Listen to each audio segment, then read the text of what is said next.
Hey, hi, g'day, hello. Welcome to the Sword of the Skulls.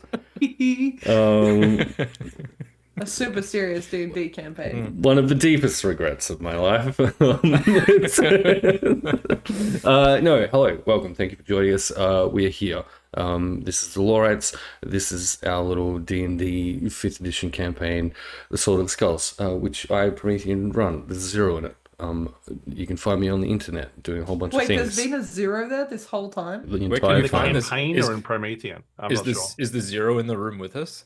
Maybe. It's unimportant because I have some incredible players here with me. Where? Where?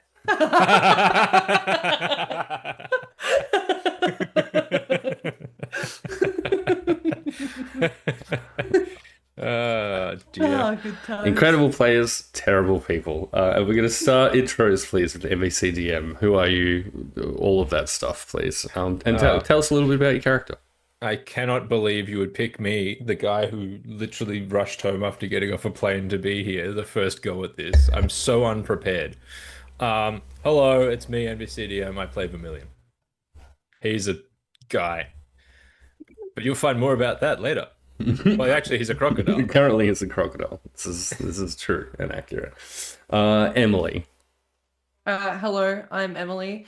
This is like the third time I'm doing this today. I'm the producer, GM, and Chief Executive Thirstmaster over on Hexes and Vexes, where I run a campaign, produce another, and I'm about to get 50 people on a dating show. What's it When called? I'm Fuckbard Island. Mm. Um, Whoa.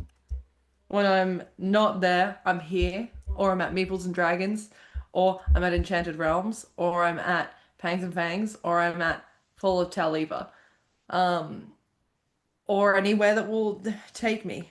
I'm playing Malia Redwood, but that also doesn't matter because she's dead. She's not. She's unconscious, but we'll get to that in a minute. Basically dead. She was. It's fine. He's only I'm one hit mostly point dead. away from being dead again. Dead, but breathing more. Mostly dead is slightly alive. Not untrue. Ash is not joining us this evening. Lilith. Ah, ah, ah, ah. Yes. Hi, I'm Ash Makes Props and all stuff.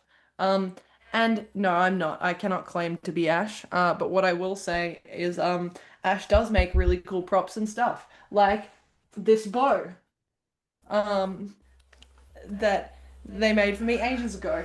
Wow, And Beauregard. then also Good. this knife, and also a third thing that I don't think would pass Twitch TOS. So maybe I won't show that. But it's cool. It's a shooty bang bang. Um, Yeah. yeah. But Ash makes some fucking awesome shit, and you need to go check out their socials. Because the Instagram algorithm is unkind.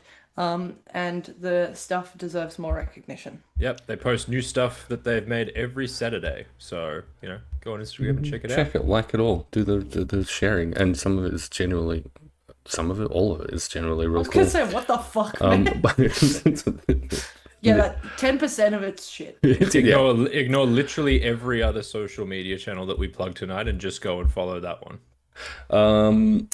Ham exists also. Would you like to introduce yourself and things you are doing and your character, please? Oh, sure. Hi, I'm Ham, which is like meat, but meatier. Get out of my sandwich. Put some mayo on you. Yeah, you'd put some mayo on me. I'm playing Sal. He's also meat, except he's dead meat, so he's stickier. I run games over Meeples and Dragons. I play games over Pangs and Fangs, and I'm like in other corners, alleyways, people's sandwiches apparently. Outstanding. Brilliant. Thaz, can How you, am I meant to follow that? with fucking rationality and grace, which none of these other people contain. Oh, I'll try. Do it, button mummy. Hi, I'm Saz the Meeple, or Button Mummy. You can find me over on the internet with Meeples and Dragons, because I'm the resident Dice Goblin and Twitch producer there. When I'm not there, I'm here. When I'm not here, I'm back in Barovia as of tomorrow morning with Split Party finishing our campaign. God damn, we are so close. I want to kill Strahd. And that's me. That's what I do. Or if you're in Brisbane, come play D&D with me, please. That would be cool. Anyway, Marvelous. You'll notice there is another window in the overlay. I hadn't noticed until this point, but thank you for pointing that out. That's a I've noticed, and I feel like it's actually rude. the cool thing is it's a clerical error. Don't worry about it. It's gonna be fine. Oh, there's a cleric behind there. Excellent. we need one of those. That's good. We need to be. Well, some of these idiots need to be healed. Not me. I'm perfectly healthy. I hope you can all hear Promethean's cough from my microphone, despite the fact he muted. I hope you can't. It's unimportant. Physically okay, psychologically unwell. Previously on the Sword of the Skulls, the party. No, just play the 8-minute video. No, I'm Yeah, not going to just play the do 8-minute that. video. I don't have it lined up. Also, I'll throw a content warning out for this session specifically. Like, there's a lot of death. I believe there's even a thing here. Yeah, there we go. Previously on the Sword of the Skulls, the party finished up an altercation with a bunch of very, very bad people working for the Scourge, an organized crime group familiar to some of the party members from the northern continent, Caldara. And along the way, whilst protecting / not particularly caring about Willett Wedgwood, an acolyte of the Sephirites, an organization from this part of the world, Vermilion's mother made an appearance with seemingly 2 bounty hunters in tow. A whole lot of bad stuff went down between the assorted groups as a result, including both Malia losing her life and being captured under the also deceased body of a troll for some time. Oh, Correct. Including Salazlo taking his final breaths with his last thoughts of his family. Malia's soul, for a time, found itself on the Grey Road in the Shadowfell, where she, very much in line with her own last thoughts, ran into the boy that she knew as her brother and had a Why'd you say it like that? and had a Why'd you brief- say it like he wasn't my brother and I just thought he was? Like, brief conversation. Lilith, upstanding for most of this combat, was finally stricken unconscious by one of the bounty hunters, Grum, a Dwergar of not insignificant skill, it would seem. Whilst the other bounty hunter, Tremont Benedict, kept track of Willett, who by the end of all this Benjamin Dict? launched himself into a river nearby, heading downstream, hoping presumably to escape. Vermilion, still relatively healthy compared to literally almost everyone else involved, turned into a crocodile in wild shape form and secured Willett Wedgwood. Perhaps, which his mother asked him to do, but it's Vermilion, so no one knows what his actual motivations are. It's true. And he immediately started also heading downriver, presumably to get away from the combat. Solethgra, Vermilion's mother, raised one of the corpses in the area as a zombie, and attempting to do the same with Malia's corpse, was stricken to her knees, screaming in pain. After which she began to conduct a ritual around Malia's body. At the very end of the last session, whilst Tiny Wing, cradling Salazlo's form, begged him desperately. Hey, dude, she can't do that. yeah. She True. stood right here on his chin. You're Just right. cradling one finger. Standing solemnly on Salazlo's form, begged him to stay with her and come back. Yes, go on. Like to interject? Was that NBCDM? I assume it was hilarious. Nothing. I Okay, got nothing. good. Silethkra completed her ritual and Tiny Wing, you will watch this tall elven woman clench her fists in seeming fury as whatever it was she was hoping to get from this spell, she clearly hasn't achieved. Grum starts bringing the unconscious folk together, sitting them back to back essentially, and resecuring them, checking on each of them to make sure that they are in fact alive, which each of them are. To you, Tiny Wing, he turns again. We're not the enemy. But if you would make an enemy of us, I won't hesitate to ensure you join your friends. That we kept unharmed. And now it's up to you if you come with us willingly, or if you struggle. Where are we going? He looks to Selethra, who strides up, fury on her face.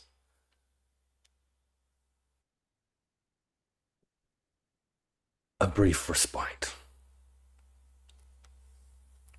I wish to understand this one better, she says, pointing at Malaya. I mean, good luck with that. It's not far, Wow. but we need to move quickly. I And we suspect will be safe. while you're in my care, yes. And you won't hurt us. I can't make any promises, but you are traveling with my son. What's Who- wrong with... Who's your son? Vermilion. Oh, you're Vermilion's mom? Much to our respective regrets. Often, yes. Regret? He's awesome. What are you talking about? He is a fool and a failure. In your eyes, maybe. I think he's incredible. And in what way does this incredulity manifest to you? Well, he's very brave, and he helps his friends, and he's selfless, and he knows all sorts of really cool things. Brave, Mhm. selfless, Mhm. and helps his friends. And knows really cool things. And where is he now? I'm not too sure. I was stuck in a tree, and then I was hiding from a guy who wanted to kill me, and I'm not doing so good. And now my friends are on the ground, and they're unconscious, and I'm pretty sure 2 of them were dead at one stage. It's been a long day. Oh, good. You're a talker. Grum, I'm not usually. get the cart, and Grum will head out into the area that he and Benedict came from, acquiring a cart with some very impressive looking horses, and will start almost effortlessly loading the unconscious 3 Please be gentle with into them. this thing. Salazlo, your last thoughts as you briefly passed from the mortal coil were of your family. And in the oldest and most primal part of your mind, thinking on how important they are to you and everything that's left undone regarding your family, you feel a mental tug. And for a moment, it's very similar to those times that you have manipulated the flow of time. your focus on your family shifts and bends, and though difficult to visualize, you can feel that your focus and your thoughts remain on your family, but are somehow pulled into your family's story and history. And your thoughts flow from your parents to your grandparents to their parents, and it flashes quickly over and over again, getting faster and almost more intense. You find your awareness moving back through your family history, through generations, until in your mind's eye, very suddenly, you stop and find your sense of self face to face with an individual unrecognizable as a hobgoblin, but you know in this moment that this is an ancestor of yours. And they're seated on what looks to be a grey marble throne in what feels like a large, empty, and dark place. And this figure opens their eyes as your sense of self occupies this moment in time in which they existed. And he stares deep into you. We have then survived. Vermilion.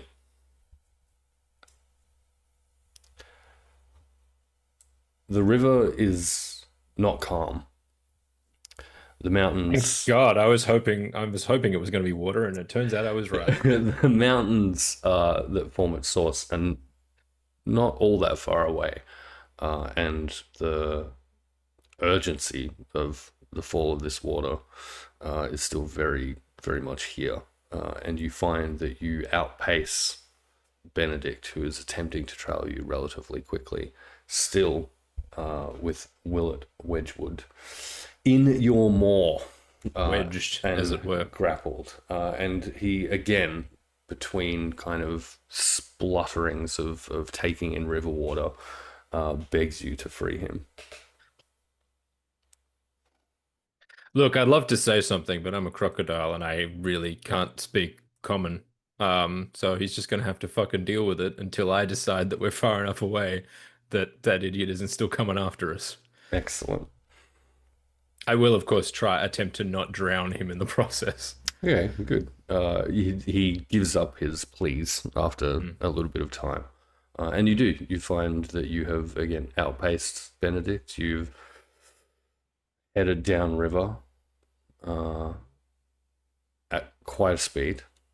And it seems relatively safe at this point for you to do what you will. Good. Does it look like there's a relatively accessible shoreline that I could drag myself up upon? Yes, you'll be able to find such a shoreline fairly easily.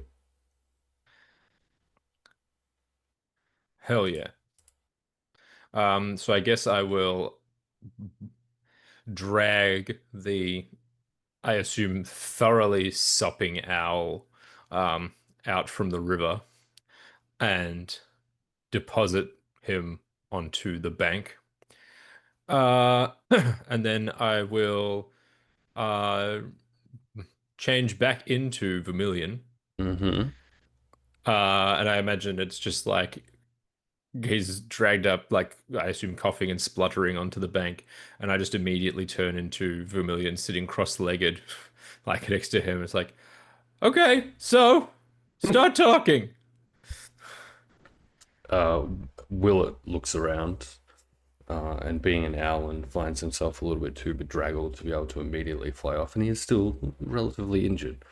And he kind of sinks to his knees a little bit. What is it that you want to know? Well, you can start with why the fuck those guys were after you. Don't think that kind of language is necessary. I told you, Redwood and I took Aaron.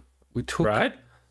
the warden's boy and we hit him, and they want to know where he is. They were the ones trying to assassinate him, and we're just trying to keep him safe. Huh. Why would they want to assassinate him? Why would anyone want to assassinate him? Who's Aaron? So you know and have met Aaron when he was much younger. He is the eldest and only son of the warden of Estebar, who, in the lack of a monarchy in Sonder, presides over effectively the capital city of Sonder, where is hosted the biannual Accords of Sonder, where each of the areas that are parties to what is essentially the federal law of this place. Whoa, imagine. There we go. Sorry, I don't know what happened it's there. so fine. Where they convene and ensure that the most just and fair laws applicable to the continent possible are upheld, maintained, and that sufficient attention is paid by each of the regions of Sonder to the demonic threat that resides in the north. Aaron, when you knew him, was a boy. When you last saw or heard of them, they were a young man and had been subject to the sequester spell by Redwyn, the dragonborn priest of Sephir.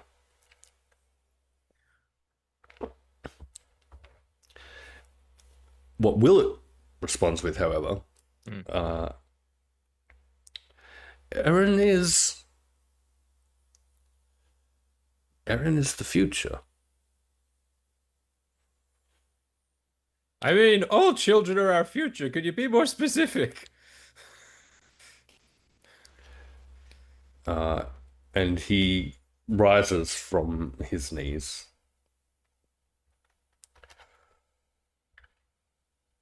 Sets himself in the ground, and with a 25 to hit,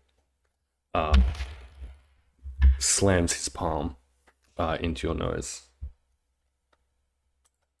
A 25 to hit. Mm-hmm. Wow. Okay, fine. What do I need? Let's do that. And you were going to take from that hit, since this likes to go, 9 bludgeoning damage. Okay. And then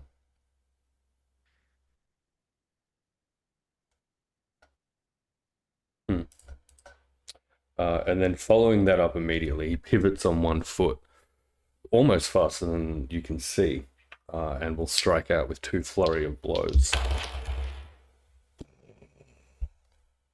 Where the fuck was this when we were fighting these guys? One of those lands with a 15, Misses.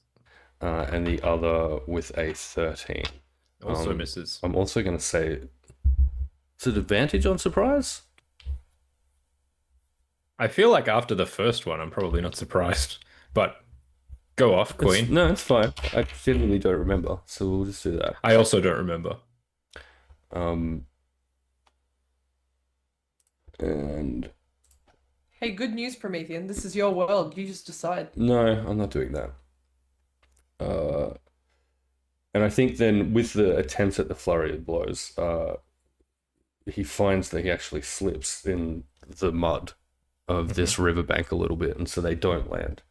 But it is very clear that he is far more capable than he has been letting on, despite his unfortunate reactions. Hey, let's roll for Also, dragons. roll for dragons! Hello, greetings. What do we have to roll for dragons? What do I have to roll? Correct. What the fuck's going on? No. Roll 1d10 to 'cause the see how good many news black is- dragons. The great news is, Yeah. let's roll for dragons who've just raided. Aaron, Thank tell you us very how many much. dragons. They fight dragons so that we don't have to. No, will immediately take up a martial pose waiting for you and says, after striking out at you, I cannot tell you that. Okay, you could have just said that. Let me go peacefully, and this Or doesn't what? have to end badly for you. Great. I cast Entangle. Excellent. Please describe your entangle spell for me. Certainly. So it's a strength save, DC 15. Mm-hmm.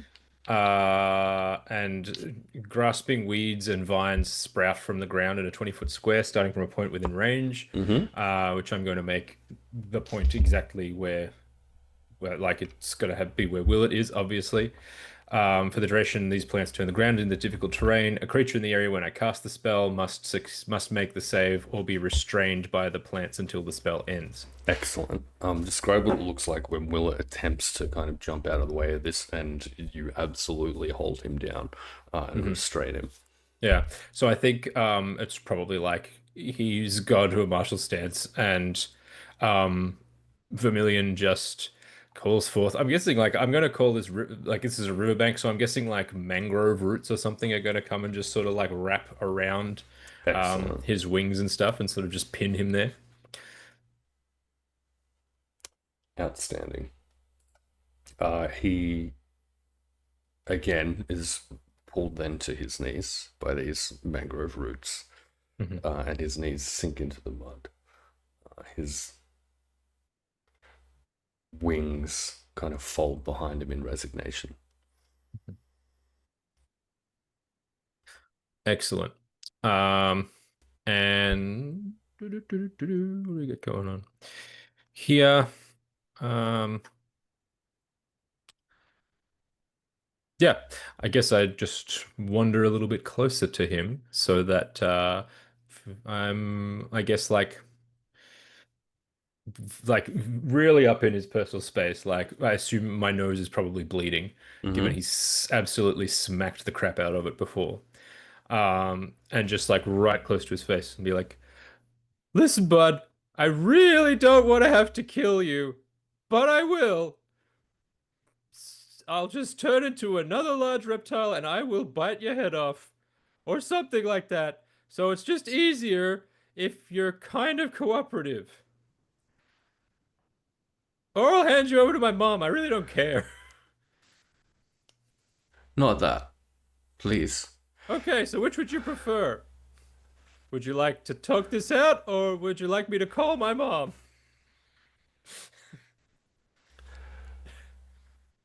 Redwood and I... and he slumps even further, clearly disappointed, even disgusted in himself as these words fall from his beak. We're not truly Sephirites. Go on.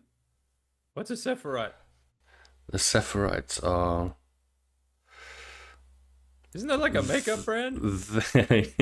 I think Vermilion would... I think previously is familiar with the Sephirites. The Sephirites are they're a religious order that sort of started in rural areas of Sonder initially. They are affiliated with a nameless, faceless god, and their whole thing is interventionist deities are responsible for the ills and woes of the world in general. They believe that their deity, the nameless one or the faceless one, depending on which particular version of this preachy spiel that you've happened to come across at any given time, they believe that their deity is superior to all others in that regard. That by being a non-interventionist deity, they are better, and yet they somehow attribute the demonic shard, or in most elven circles, the Heart of Woe, it is often called or referred to, as being sent by that same deity as punishment for an over-reliance on interventionist deities and the magical artifacts that they have gifted or accidentally inflicted upon the world. Vermilion would be relatively familiar with that group, kind of in their travels in general, and has been around long enough to kind of watch their rise to prominence. They're not a super powerful group by any means, but they've come a long way in the last sort of 2 decades or so, and have established some influence in that capital city of Esteban now. Willett responds with, "The Sephirites are dangerous. They've gotten into Aaron's head. He trusts them. Sephir himself is constantly by the boy's side. Redwood and I broke him away,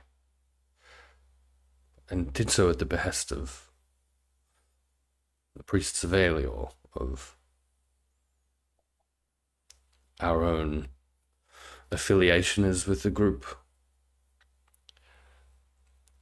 We only care for what's right and just and true. But the boy is capable, and he has in him now knowledge that can save or undo us all." Which is something that Willett offered earlier to you all when you first came across him. He needs to be protected. He needs to be found, and he needs to be kept away from the Scourge and your mother, especially her. Why? What does she want with him?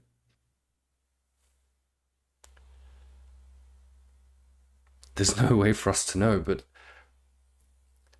surely you know, as the matriarch of the Carillans chapter that holds all necromantic knowledge in this world, she's been exposed to far too much darkness. It's too great a risk. We must keep him from any such influences. That was the mission Redwood and I had, and we failed. Right, and you're not Sephiroths. No, we've infiltrated. Sephirites. We've infiltrated their group. Redwood in particular has done an incredible job of climbing their ranks. Okay. So let me see if I understand this. You are worried because the Sephirites are influencing Aaron. You said they've gotten into his head. Do you mean like in a influence kind of way, or do you suspect that some kind of magical intervention? He's young and impressionable. Same. Moving on. So you removed him from that situation by way of... Pilgrimage. Sure. And now you've taken him somewhere else. Redwin has hidden him away. Right, and Redwin is captive? Yes. The Scourge have him, or had him. Do you know where he is? I do. Aaron, I mean, not Redwin. Aaron? No. I ashamedly fled the ship when it was on fire in Elderbor. I needed to get word to the other priests of Aelior. Just in Yeah, case. you didn't have to take one of the boats, did you? Well, no, I flew. Good. No reason.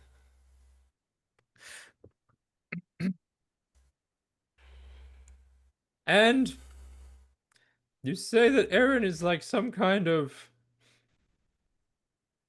cosmic turning point. That's certainly what the twins think to be the case, as much as they think. Do I know the twins? It's very unlikely the priests of Aelior have done a very good job of convincing the rest of the world we no longer exist. Right, okay, so some kind of secretive order. Cool, cool, cool. I thought, maybe there was a specific set of twins that I knew. I know some people. Okay.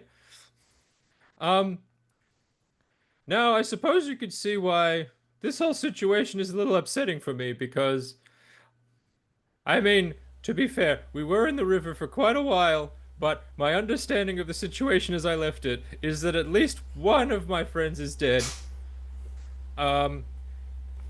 And tangentially, that's kind of your fault. If any harm has befallen your friends, I'm truly sorry. I mean, the old guy kind of had it coming, and I think he wasn't doing too well, but definitely my best friend, sounded like she was dead, and I'm not happy about that. Sorry, you were saying? It's possible if you and your friends can swear to secrecy any knowledge that you obtain along the way, it's possible that the priests of Aelior can help. We can perhaps revive them. The priests of Aelior are... We dedicate and serve the greatest force of life in this world, the million. We may be able to help.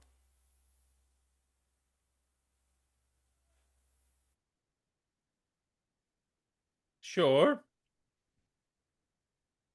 Why should I believe you, though? You are really wet, I am? and it's generally my philosophy not to trust a damp owl. Also, you did punch me in the face. I'm very sorry. I thought I was going to make a daring escape and it went horribly. Yeah, I feel like your escape attempts to date really haven't gone well. I was doing so well earlier today when everyone was trying to grab me and I kept getting out of their grasp until you. That's right, which I guess makes me superior because I'm the only one who's been able to capture you. Listen, I gotta take little wins here. My best friend's dead. Anyway,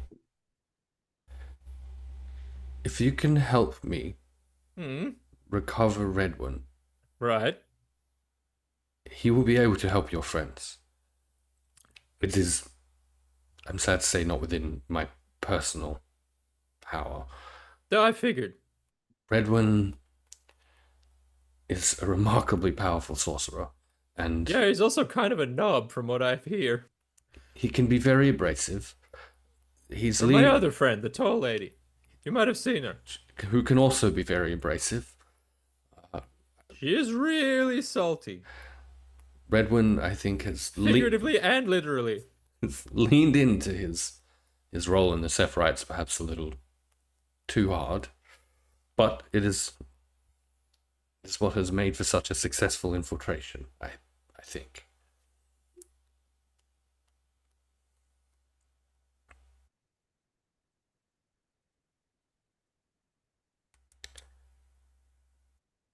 At the very least, if you let me go, I will return to where Redwin was being held.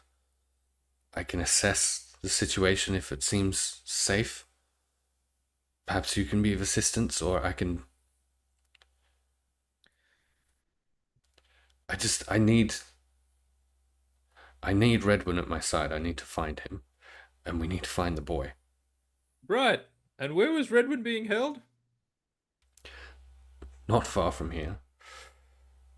In the mountains, to the east. Vermilion stares directly into the sun to try and work out where east is. Excellent. As a druid, I'm sure that's the best way to do it. Yeah, that's how we do it. Mm-hmm. You can always find east by staring directly at the sun. I see. Oh, man, this is one of those times where this decision I'm about to make feels important. You don't mind just hanging out for a couple of minutes while I think about it? Of course.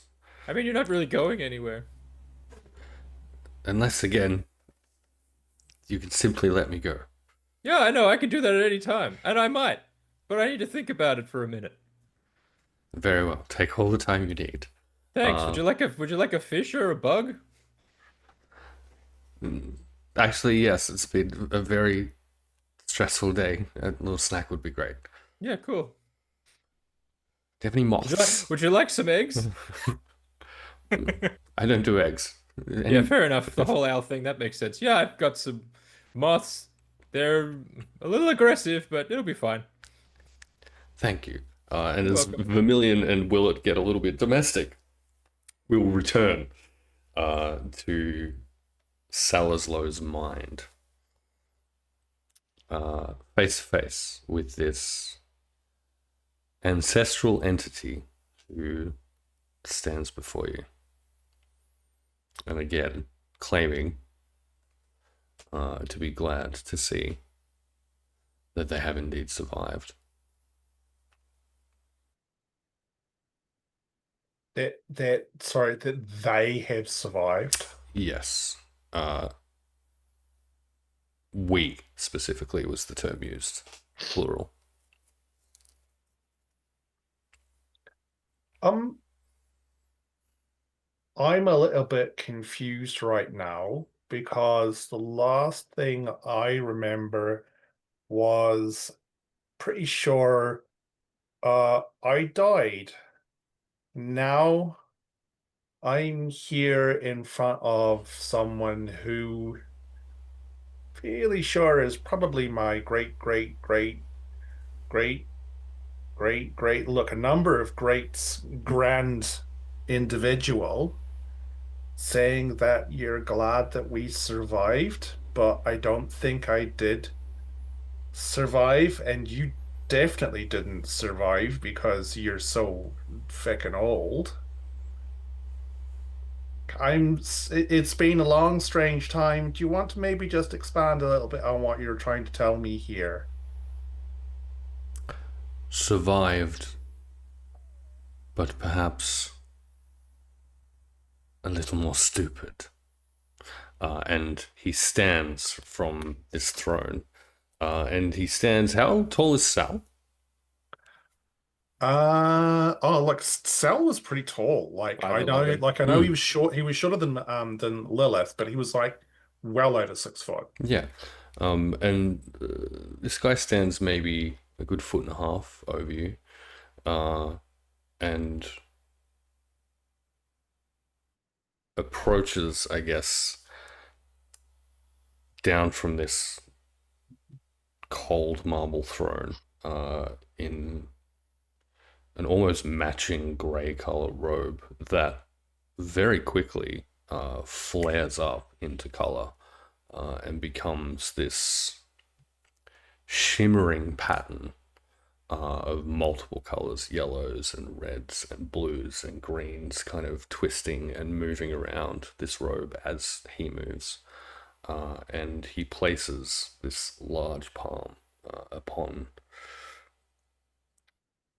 what your sense of self, I guess, recognizes to be your head. And the moment that he touches you, you hear his voice more quietly whispered within your mind. You have yet to learn that tenses are irrelevant, and you see yourself falling, as you recently have. You see, prior to that, you and Tiny Wing meeting on the road. And then in this place, it's as though a vista opens, and where the throne sits, a grand sky, blazing bright with sunlight, opens up. But as much as it blazes with sunlight, it is filled with screams of terror as giant chunks of land fall from the sky. The magic that held it there failing. People rushing in every direction to escape this tragedy, and 9 figures in a circle, including the one that you're speaking to, chanting together in a circle urgently, directly, drawing from each of their particular specialties, each of their talents, power from not just the weave, but from themselves. And the circle breaks, and they walk towards, as your point of view seems to rush both forward and backward in time, they walk to an open-air building just beyond the shore of a sea. And you see 9 thrones, much the same as the one that you first encountered this guy seated on. And they each take a seat, still chanting. And your awareness shifts as you watch these creatures almost phase in and out of existence. And this hand on your mind, for a moment, it's as though you understand that chanting. And the chanting itself isn't doing anything. It is merely a means for them to wield a collective power. And for the briefest of moments, you understand that they're creating an entire dimension, an entire plane around and within themselves. And then they disappear. And you're once again standing back in front of this singular individual on his throne. And he draws away from you and takes his seat. You are welcome, beckoned, commanded to join us in our refuge. Malia. Yes. I'm dead. I don't know why you're talking to me. You were, absolutely.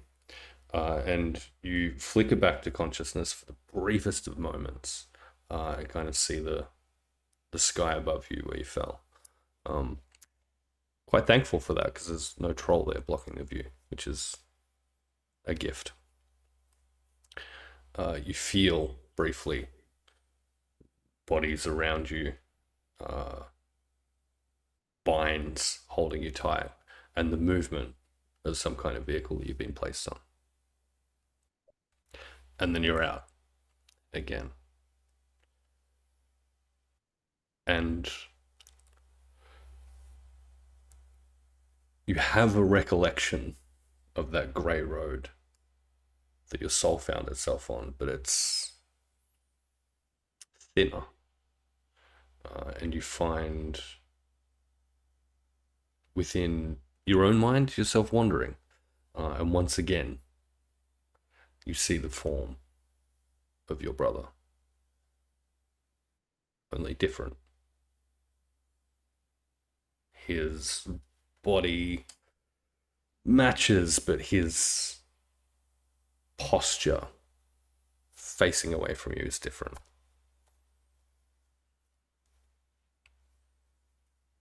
He feels closer and further away than he did in the experience that you had when you fell.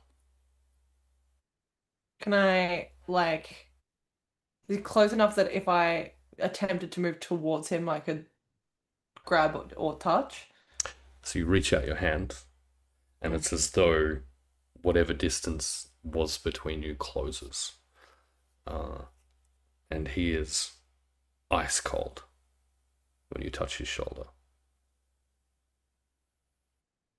And his head snaps around back at you, and it is nothing like a version of your brother that you recognize. Deep, dark, red, burning eyes, vicious fangs. And he snaps back at you and says, "You think you know hunger? You know nothing." And you are jolted back into consciousness briefly by the feeling of fangs in your neck. Rude. And just as quickly as you dipped in and out, you're fading again. That feeling of the vehicle below you kind of lulling you into a truly exhausted, not slumber, not sleep, but unconsciousness again.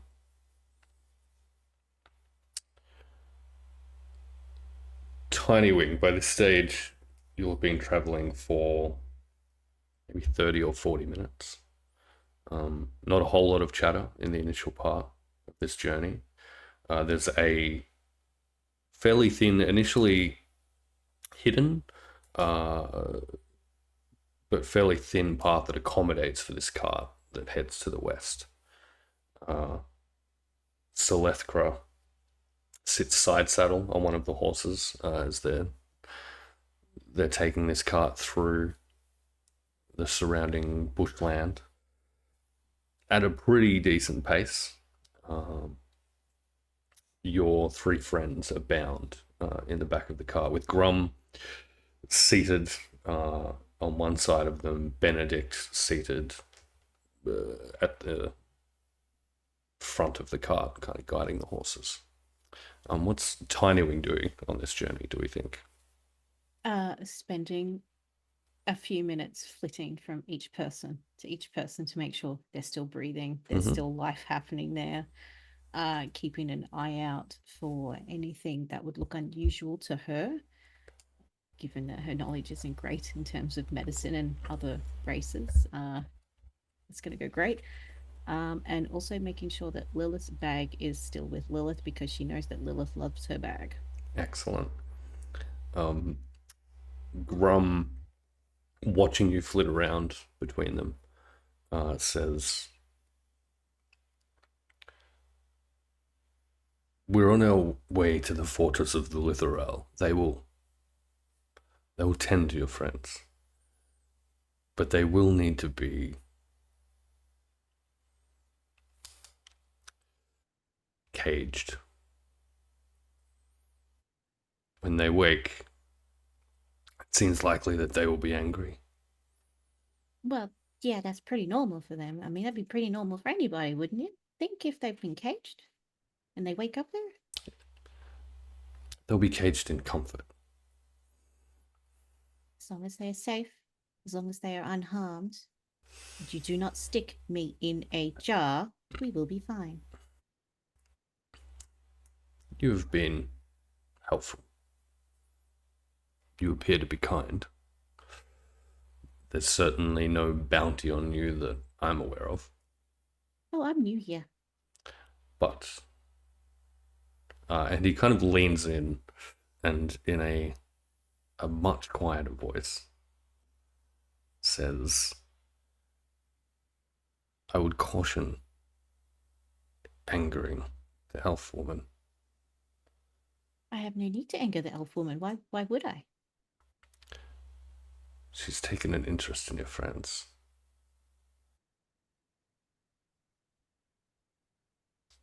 This may be helpful to them, or it could be their doom. Does she want to hurt them after she fixes them? A mind such as that, it's impossible to tell her motives, but clearly she's frustrated by something, and she's not a pleasant person. And why do you work for her? So, Benedict turns around at that point and says, well, it's lucrative. Lucrative. What do you mean? She pays very well. Why do you need to be paid? Well, Grum and I have become accustomed to our standard of living, I guess. Well, my standard of living is in a cave with a lot of books and everything I could ever wish for, so... And I never need to be paid, so I don't understand the issue. No issue, but our benefactor has taken an interest in your friends. As my companion here says, perhaps let her explore that interest. And, As long as she doesn't hurt them. wow, these are friends of her son, right? Surely that counts for something. Considering what she said about her son, I don't think that's going to come into the equation at all. She said far worse about us, and she still keeps us around. Yes, but you're an employee. Yes, she pays you. Yes. We have some agency. But It's a- you're, it's you a said you're still paid contract. to be here. It's It's a- a bit different to a son, to a child. Again, she pays very well. Yeah, but she doesn't pay her son, does she? It feels like the kind of family where he probably does get some kind of an allowance, yeah. I'll have to ask him about that.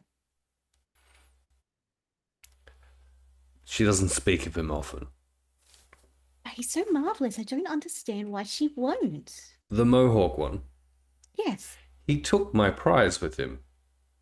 What prize? Who's what? The Owlin. How is that a prize? It's a person. It's an owl, is it? There are 4 separate bounties on his head. Could you explain bounty? What is a bounty?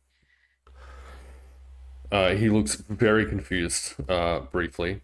You're asleep, Malia. Shh. Bounty. Lord Daddy, please let me answer this question. I'm afraid it's simply not possible in your current state. Bounty. It's very simple. Someone wants someone else. They post to a number of organizations their desire to have that person delivered to them. Grum, myself, others of our vocation go about fulfilling that desire. Typically for incredible sums of money that mean that I never have to slick in the muck in a war or do grunt work or any kind of rubbish endeavor ever again. I get to choose my work. The Allen seemed like a good challenge and truly fine price. And then a kill squad from the Scourge showed up. That was unexpected. I have 3 questions now. I did have 2, but now I have 3. 1, what is an incredible price? Just for, my own knowledge, because I've never heard about this before. 2, shit, I've forgotten what it was. 3, what is the Scourge? The Scourge are the nasty folk that you found yourself tussling with. You're welcome, by the way, for our assistance in I've never Making even heard of them before. pray that you don't very I have often. now. It's very rare for them to be this far south. They're typically locked in the northern continent. They keep to themselves. They consider themselves, let's say, political movers and shakers. To the first question, the lowest price on that Allen's head was 1,400 gold. The highest was 14,000. 1,000. My friends are in the wrong business. Like I said, lucrative. Sorry. So these Scourge, they look like they were after the Owlin too, yes? Seems so. They weren't after us, they were after him? They were. Right, so we were just wrong place, wrong time. Seems to be the case. Also, wrong place, wrong time for us. We were also trying to capture the Allen. The shots I took were meant to be warning shots, hoping to spook you off. You're all very adamant about getting yourselves killed. We were already in battle, of course we were going to keep going. There's a saying my father was very fond of. Running away is the better part of valor. Oh, I did do that. I do that a lot. I'm not the bravest one here, but I try. You're still flying. I can do both. It's impressive. I'm a fairy. Why? Never mind. We'll be coming up on the fortress Actually- before long. My little friend there was right. If you can perhaps stay with your friends, keep them calm, encourage them. Can I at least be in the same room? Oh, of course. It's That would make it much easier for me. I'm very tiny after all. it's a bit gloomy down there, but if you're willing to cooperate, perhaps convince your friends to talk to Selethka and tell her whatever it is she wants to know, then I'm sure you'll maintain your freedom. What happens if they don't know what she wants to know? Well, I guess that's ultimately up to her to decide. Right. I don't like the sound of that, just so we're clear. Neither do I. It's not just the Owlin that there's a bounty on, but in this particular case, I also have a few questions, particularly for the girl. And he indicates to Malia. Have fun with that. Girl. She doesn't answer questions. Oh, I'm sure. I mean, if she doesn't like you, she's not going to tell you anything. Well, let's see if I can sweeten the deal enough that she'll be a little bit more inclined, perhaps. Mm-hmm.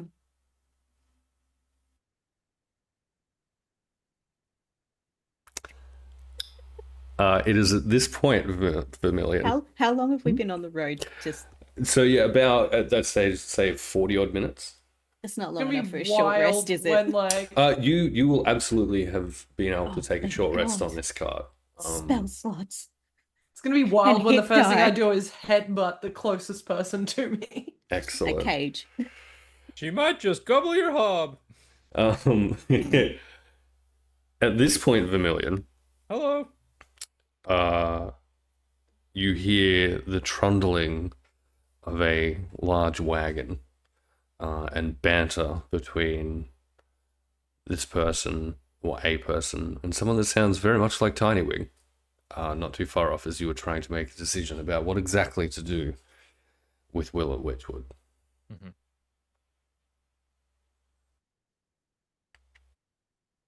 Can I get a sense of how far off it is? And in what direction?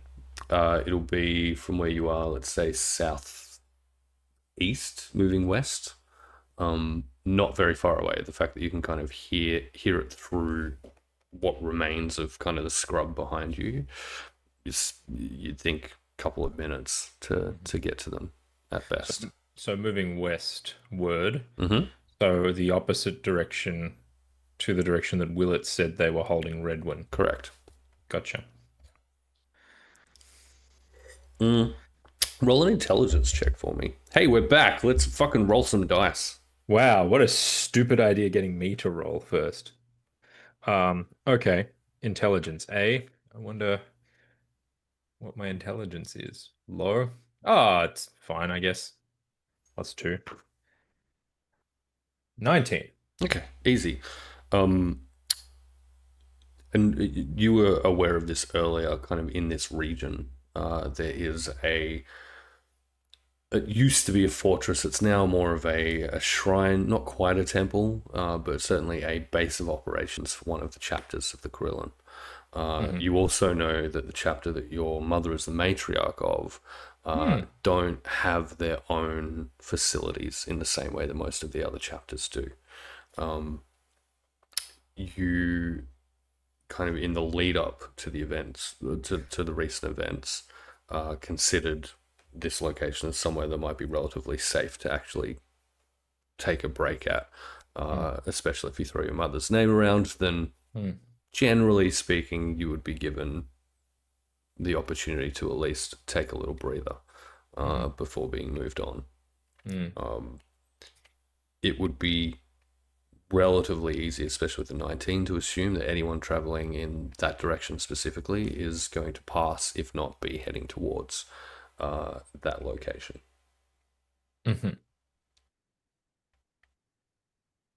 Okay. I guess I kind of get in a little closer to this. Probably, I assume still Dan Bell. We're like, hey, William, or whatever your name is.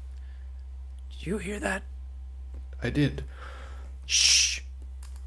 I swear to God, if you get us caught. I did. Yeah. Okay. Shut up. I think that's the guy that was after you. And also possibly my friends.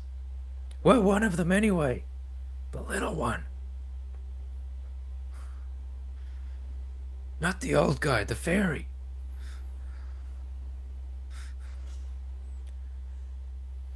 You're not speaking because I told you to shut up, aren't you? Exactly. That was real smart. They seem to be going in a different direction to where you said Redwin was being held. You can speak now. Okay, great. If you let Just be quiet. okay, if I can do one of two things. If you let me go, I can do one of two things. I can follow them and find out where they go and let you know on my way back to Redwood. Or I can just go to Redwood and be out of your life forever and you'll never have to speak to me ever again.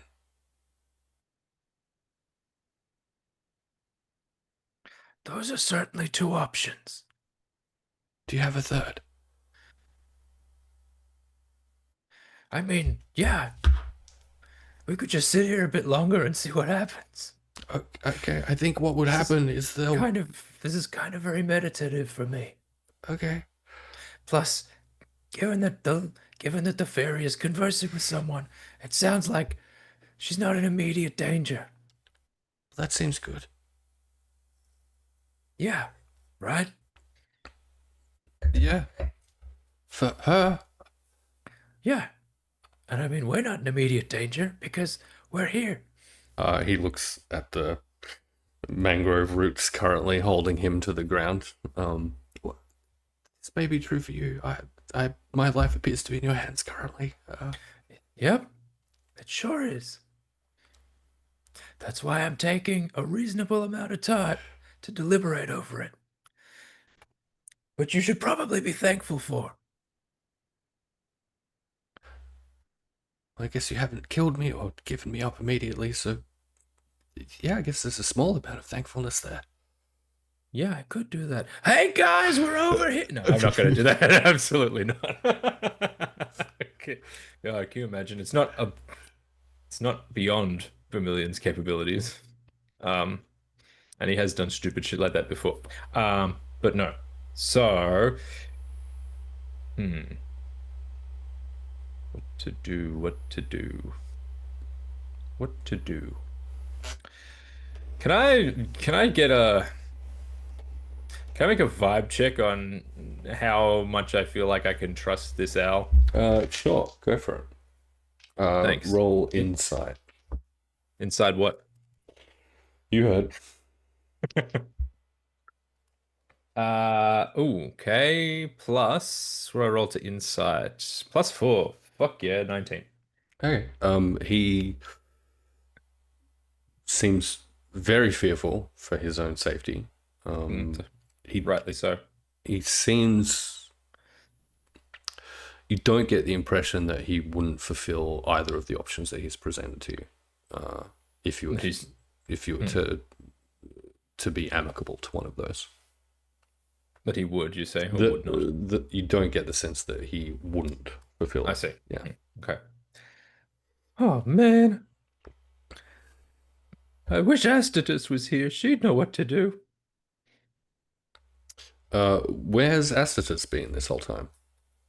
Oh, when literally before I turned into a crocodile and jumped to the river, I instructed Astatus like to, you know, like go off, like that she knows how to find me again. Okay. And left her to her own devices. So- Because again, she's supremely more intelligent than Vermilion is. Excellent. 40 odd minutes has passed, just over 40 minutes. So if that's time enough for Astatus to have located Vermilion, You're the fucking DM. You tell me. listen, this is your little friendo. Yeah, sure. I mean, probably. Daddy, I'm here. I found you. Oh. I knew I would. Wow, well done. Good job, Astatus. It was real convenient timing. Hey, it's like you said my name and I just appeared. I definitely wasn't waiting, hiding, and spying on the conversation. Were you? Did you see the thing I did with the vine with the roots? No, I missed that, but I did see the Oh. moral quandary you seem to be stuck in. Yep, I am in a moral quandary once again. Oh, is Feels that like I'm going from one to the other. your mother is on the road back there? Did you know that?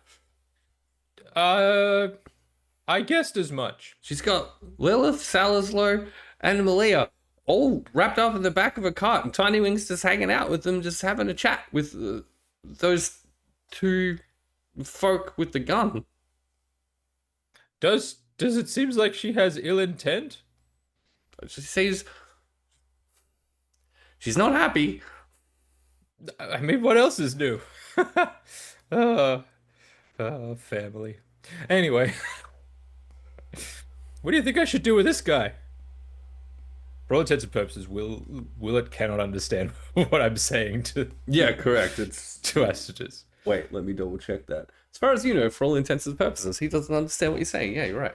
That's literally what I said. Well, look, it looks like there are two possibilities. Either he seems to have offered to do a little bit of recon for you so that you don't have to be in anyone's direct proximity, but that seems like a bit of a coward's way out, to be perfectly honest. Or you can just let him go and trust that he's being truthful about wanting to do the best thing for the world, to go find his friend and this fucking mysteriously comatose prince guy. Do you trust him? I trust you. Do you trust him? Yeah, kinda. He seems pretty. He actually kind of has this weird calming effect. When I look into his eyes, they're all brown and soft. That's true. They are that. Do you think I should threaten him a little? Well, that's up to you, Daddy. Do you feel like he responds to threats? I feel like I've caught him once now. He might be more inclined to respond to threats, considering I could probably catch him again. I guess the more important question is: do you think you can pull off a threat? Well, I don't know, but there's only one way to find out. You gotta practice. You're right. Yeah, cool. See, you always know what to do. This is why I wait. This is why I suppose my mother got you gifted you to me. You remember that? Yeah, I do. Yeah, cool. Absolutely a thing I remembered happening. Good. You hesitated. Sorry, I Anyway. got distracted by a firefly. Okay. Well, I guess stand there and look a little intimidating, and I'm gonna try and threaten this guy. Okay, it's like stands as Just two giant ears. tall as they can, ears pointed fully up, teeth bared, Mhm. tongue lolling out the side of his mouth. Lol. All right, Wilbur, listen here. Whatever your name is. I tend not to learn the names of people I might later kill. So I've reached a decision.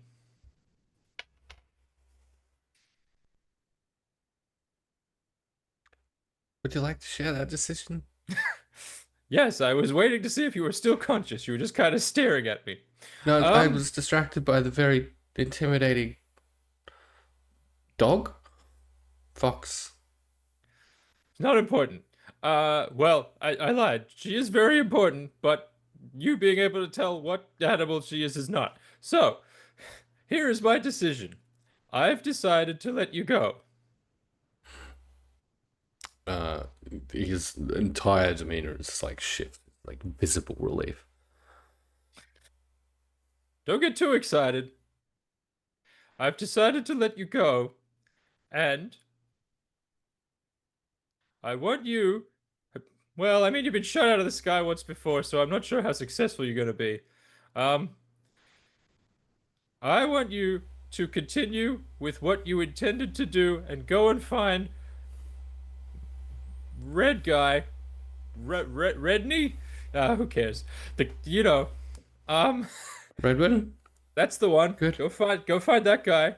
And then find the Aaron. That's right, Aaron. I remember these names. And do whatever it is you were supposed to do to ensure the safety of the world as we know it, etc. Very kind of you, thank you. The priest of Aelior will forever be in your debt. Yeah, good. We'll almost definitely collect on that at some point in the future. And then again, I get truly so close to his face. It's like, but let me warn you, I've caught you once, and if I find out that you have deceived me, I will catch you again, and this time I will kill you. Do you understand? I believe you. Good. And then I'll just call off the entangles. I'll end the entangle spell. Excellent. Willett at that point takes from a pouch at his side a potion of healing, downs it, looks back as he kind of turns eastward, looks back to you, Try to be discreet, bud. nods at you, and flies off immediately. Very quickly, far faster than you've seen him move previously.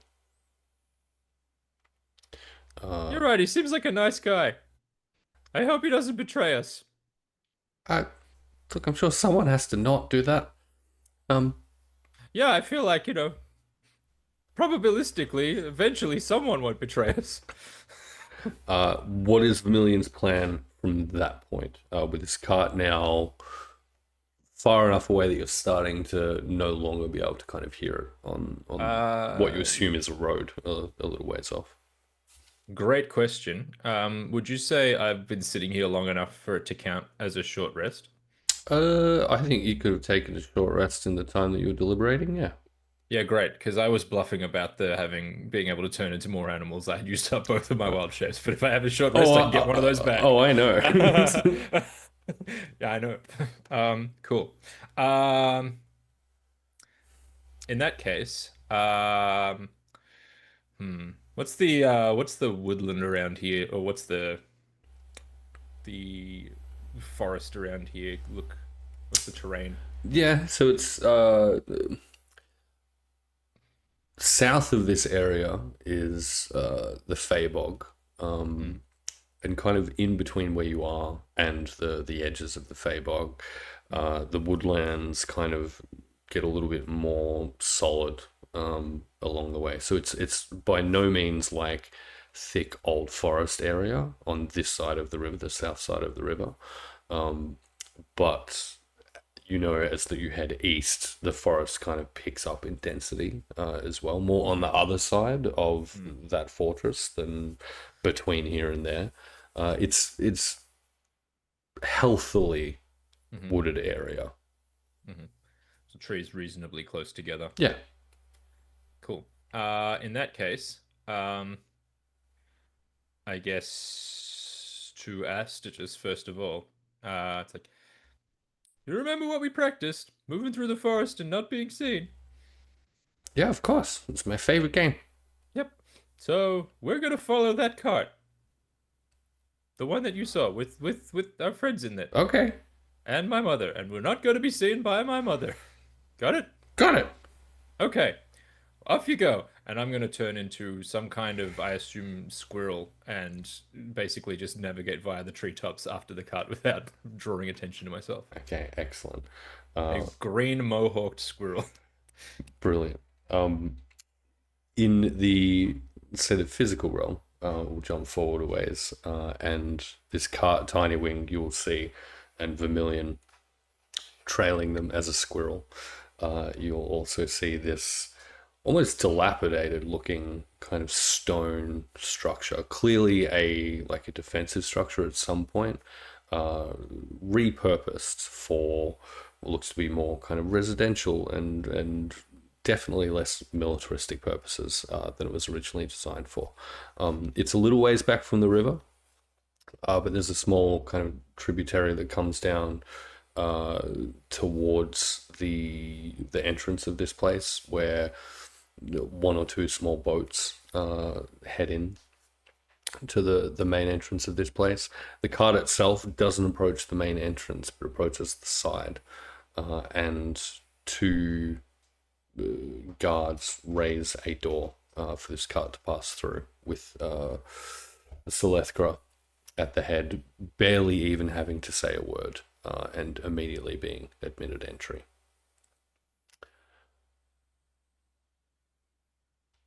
A short time passes. Tiny Wing, you follow and feel free to ask any questions of anyone along the way as you do. But your friends are taken to what is it's not so much a dungeon, it's very much a holding area, very large, spacious cells with relatively comfortable furniture, actually plumbed kind of toilet areas that you are taken into. Each of your friends is placed in an individual cell next to each other. And I can fit between the bars. You can absolutely fit between the bars if you like. Excellent. However, Grum turns to you and says, I wouldn't try and get between those bars if I were you. Why not? They're ensorcelled. But how will I get to Cell? There's a process. Ask one of the guards. You will be let in. Would you like to be in Yes. with them? Absolutely. And Grum kind of rushes off, has a talk to one of the guards in this place, and they open the door for you and allow you to enter. I'm not used to someone having to open a door for me. Again, don't try and go between the bars. It's dangerous. Okay. The door is closed, locked. A second guard approaches and mutters some incantation, and you see this kind of ripple of magical energy, not just on that front set of bars and the door, but around this entire kind of cell. Does it look or sound familiar to her at all? No. No. It buzzes in a way that you feel at this distance is irritating and is clearly harmful It's a if mosquito trap. if approached. Yes. But that's all you get from it. And so you and Sal find yourself in a cell. Malia in a cell. Lilith in a cell. Lilith will be on the outermost edge of these cells. Of these cells, Tinywing, you and Sal next to her, and then on the other side of you both will be a cell that Malia is in. There are two other cells further down beyond that. And are they empty? They definitely weren't empty. So you would have seen as you've come in, there's a figure sitting in the back of the one next to the one Malia is now in. Mm-hmm. The one furthest, you wouldn't have had line of sight on. You're not quite sure if anyone was occupying that cell at the time. That's okay. Salazar, in your mind's eye, you feel this vision fading somewhat. And this ancestral figure of yours on their throne in a cold and dark place looks to you, and you know that now is your last opportunity to ask any questions that you might have of them while you remain here. You're commanding me to come and join you in this refuge, but where is it? It is not my command. The command is in your blood, in your bones. You will come. You will enter.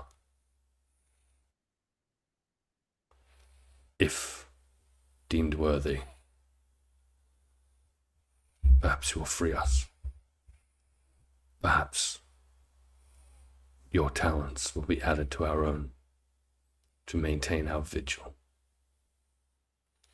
I mean, I'm not used to being like told to just like come on command. So I mean, like,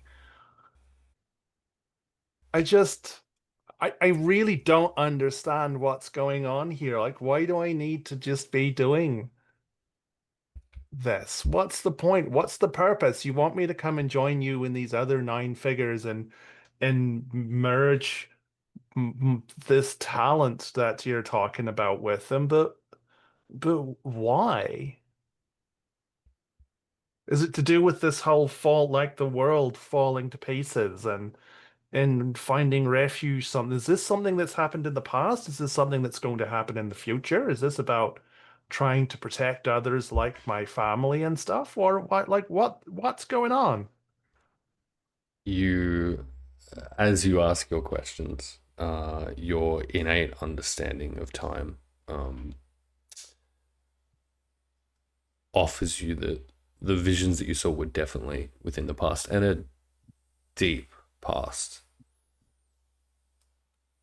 The response that you receive, the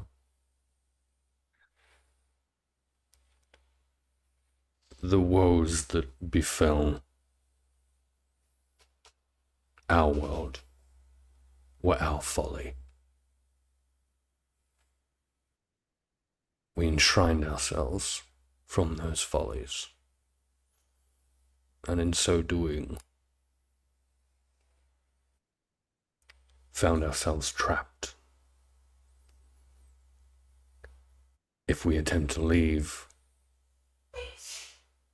this place we have built ceases to exist, and perhaps so do we.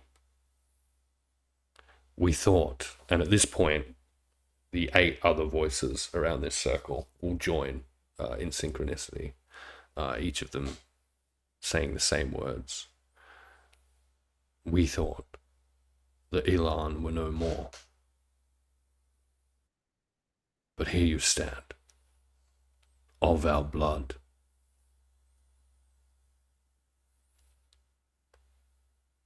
And with our power.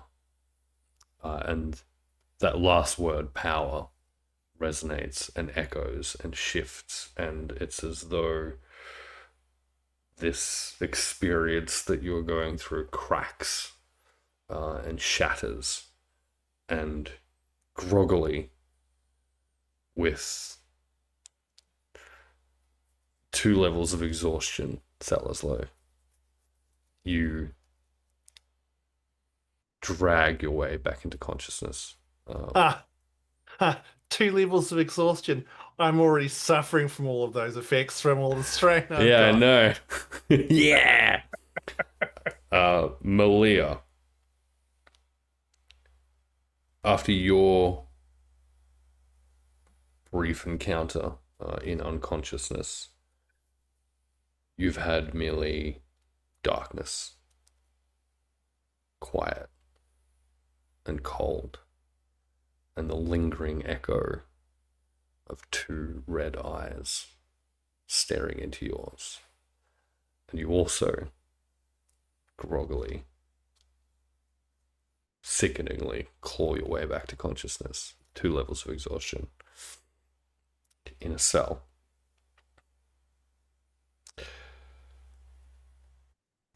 Lilith remains unconscious. Sal and Tiny Wing, you'll be able to see her. The other thing that each of you will see, Malia, Salazlo, and Tiny Wing, as you, Tiny Wing, react to Salazlo emerging back into his self. Malia, as you open your eyes and blink and take in the surroundings around you, the 3 of you know just past your bars, standing on a small wooden box, is a small monkey holding what is absolutely one of Tremont Benedict's guns. And if we can have our special guest reveal fucking knew it, himself, you please, fucking Monkey. little at this cunty time. bitch. Gun monkey. Gun Welcome monkey. back, Gun Genie. I quit this stream. I'm done with this place. And with that, I knew it. I called it. I actually messaged NVC at the start of this. It did. I called It's it. true. You fuck.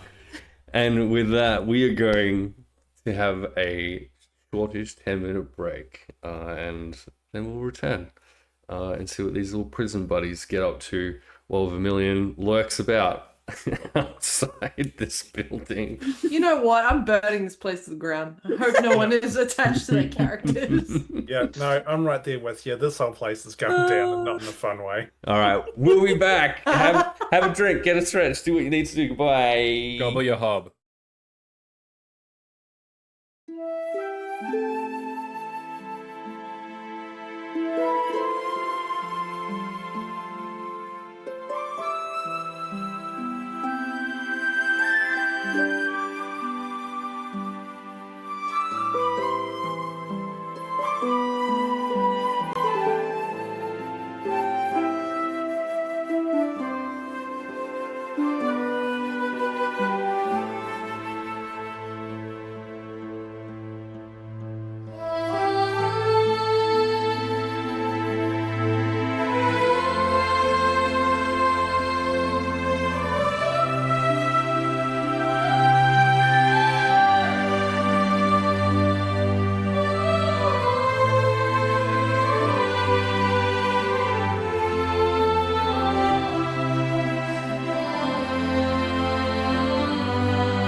Whoa. Huh? Greetings, hi, hey, hello. We're back, and by we, I mean the whole gang, except for Yeah, is Ash Jeannie currently. recapping now because she's just been sitting in the fucking shadows? Oh, Ginny's- please no. Ginny's- Taking no, so Ginny's many recapping notes. the entirety of Yeah, Please no no. pressure. from when she Uh, left until now. No, Yeah. I would like Seth to do a little recap for us, please, of what happened before the Oh, break. I suck at these. Oh, is I it have because autism, Tiny's not been the ADHD, only man. The, person the conscious? only Hey, conscious imagine character. imagine not having dialogue. So they wanted to take my friends, so I let them take my friends. We went for a ride in a cart, and Vermilion did a thing, and he let Willet go. Yeah, he did. Very and noble. Now we're in some fort place that I forgot to write down the name of, and everybody's in his cell with their own little mozzie catchers on the side, and I can't leave, and I'm stuck in there with Sal. Yay! Oh, and there's a monkey with a gun. How'd I do? Gun monkey. Yeah. It's so funny to me that Vermilion is not there to see Monkey Gun. Yeah. It's tragic. Ah, look, hey, you NBC is very happy to have Gun Monkey, which It'll Pro be crazy when the which gun Pro is absolutely confiscated. shut down for so long. uh-huh. Look, And then Guns canonically entered the game, and like, well, this is happening now, bud. the DM give it, the DM take it away. It's like, hey, if you didn't do it, we would. Salazlo, Tiny Wing, Malia, and Kaori. You all see Tremont Benedict, a say 6'2" long blonde haired grizzly looking man with a slightly graying beard come up behind the monkey that you all think you recognize, Why Kaori. is his hair 6 feet long? Kaori, you absolutely recognize as Zephyr, and take one of his flintlock pistols back. He approaches your cell, Kaori. I will throw that creature back in with you if they cannot keep their hands to themselves. Understood. Tiny Wing, Sal, Malia. You hear a voice in a cell near you. Tiny Wing will fly up as high as she can in the cell to try to see where the voice came from, and just be like, "I know that voice. Hello? Dad?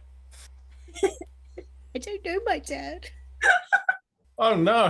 Oh no! It's got dark as fuck all of a sudden. Oh my god. Kaori will look around for like a hot second and then look up in Tiny Wing's direction. And just be like, oh, hi. Where have you been? Yeah, funny story. So I kind of dipped for a hot minute after you remember how I set the blacksmith on fire? Yeah. Yeah. So we just kind of I figured it'd be easier if we just dipped for like a minute so that like we didn't all like get in shit for that because Yeah, but we did. Yikes. I am so sorry. Did the whole place burn down or was it just the blacksmith? Just the blacksmith. I shrunk it. Made it easier to put it out. Oh, okay, well that's fine then. Thanks. Thanks And for then Sal's crazy ex-wife turned up, and she was really hot and really mean, but she was also really hot. Oh, okay. That's what Malia said anyway. Yeah, do you know what? That doesn't surprise me at all. So yeah. But yeah, and then I don't know, I just tried to like find you guys again and ended up stumbling around for a hot minute, and then those guys out there, wait, are they in the room or did they leave the room? Benedict will still be there, but will be heading out. Okay. Grum perhaps lingering around in the back of kind of that the guard room attached to this area. Okay, sweet. Well, yeah, like those guys just kind of brought me in here because, apparently they think I belong in here, I guess. Apparently, they want information.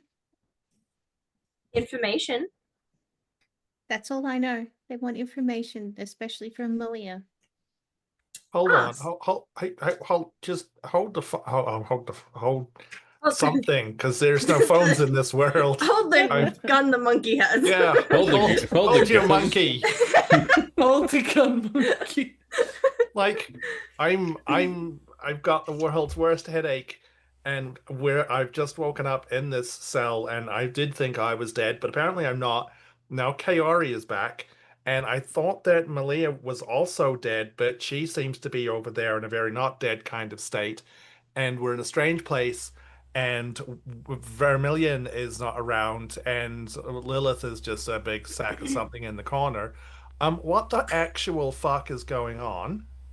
Speaking of Malia, Malia will come back to consciousness and very angrily stand up and make her way towards the bars, hold them, start shaking the door of her cell, and just be like, if you don't let me out of this fucking cell, I'm gonna start lighting shit on fire or throwing daggers or doing something to get my ass out of here. You will not keep me locked up, motherfucker. Okay, great. One moment. I should have had this up earlier, but that's fine. Are you Right, touching you're the getting bars? older. It takes a Oh while. yeah, I'm touching the bars. Tinies, don't touch them. They're magic. They'll hurt you. Too late. Oh shit! I fucking I heard that, Sal. You fuck. I didn't hear it. I missed it. So did I. One moment. Uh-huh. That's crazy. Just wait a hog second. That sounded like a question. Okay, no, look, Aw. there's no Like, am I into it? I'm not sure. Go on. there's no harmful effect as you approach these bars, but Malia, you do feel a distinct unpleasant buzz as you touch them and are shocked back You take 3 levels of exhaustion. a little bit. I think still kind of what the fuck do I have in my inventory? Nothing. You have been stripped of your weapons and your items, and you are just in whatever Could I have clothing it is that you had under or over. But my clothing whatever has armor. pockets, And right? a singular banana. Yeah, and each of those. Loincloth. Yeah, your clothing has pockets. Go on. Do I have maybe something I stash like my ball bearings? No, not the ball bearings. Fuck you. Yes. Malia will kick the door. She's not a happy chappy. Again, a unpleasant buzz, like an incredibly amplified pins and needles zaps its way through your leg when you do so. You gonna say anything or just fucking watch me do this? Cause I can do this all day. You talking to the monkey? No, I'm talking to the old mate that's still there. Oh, Benedict. Okay, great. Yeah. He I'm not. Why would I yell at the monkey? The monkey's like, Why would I yell at Confused the monkey monkey? uh The monkey's got a gun. Benedict doesn't. correct. He was heading out and he turns back around and it was a little bit fuzzy when he took the gun from the monkey. But as he turns around, I'll get you to roll a history check, please, Malia. Ooh, I don't like that. Chrissy, wake up. I don't like this. Neither does Malia, apparently. That's a 4. Okay. Unless you are a kind and benevolent DM and would like to give me advantage for not letting me talk earlier. I won't. But with a 4, you still recognize this man. Malia's a bounty hunter, right? Yeah. Explain to me quickly how she got into bounty hunting. What was her bounty hunter life? How did she pick up contracts? Is this you forgetting my backstory or making No. me do exposition? I'm making you do exposition. Well, I'm giving you an Obviously- opportunity to speak, which I feel like is long overdue. well, you know, canonically, Promethean silences women. So, no, True. no, after her parents died, and then subsequently her brother, she swore vengeance and started picking up literally any contracts she had, hoping that eventually there would be a lead that would connect to either of the crimes committed, so that she could have her vengeance. And I Excellent. feel like this started very small and probably grew up to being professional murder status. How would she normally secure a contract? I think it would be through probably through word of mouth from shady individuals, right? So like the people she started with, she built a network there. Correct. Where it's like she's not put in her name on a board being like bounty hunter for hire. It's very much like building connections. Excellent. And in building those connections and via that word of mouth, there is one individual that almost anyone in the game is aware of. Many look up to, many owe their life to, and not an insignificant number owe their careers to. And it is Tremont Benedict who, via the twin flintlock pistols holstered at his chest, and the hand crossbows at his hip, and the long rifle at his back, with Imagine needing his to use ranged weapons. That's so lame. with his long duster coat, you at least partially suspect this to be the famously amongst your circles bounty hunter Tremont Benedict. In that case, I will add on, Benedict, you fuck, I know you can hear me. And he stops and turns, step by step, approaching your cell, Malia. I can hear you. Good to know that one of your senses is still good. Good to see that you're alive. I, for one, am incredibly curious about the poor girl from nowhere that I've heard so much about, who, despite finding herself in this inconvenient situation, once upon a time, if rumors are to be believed, massacred an entire vampire's nest.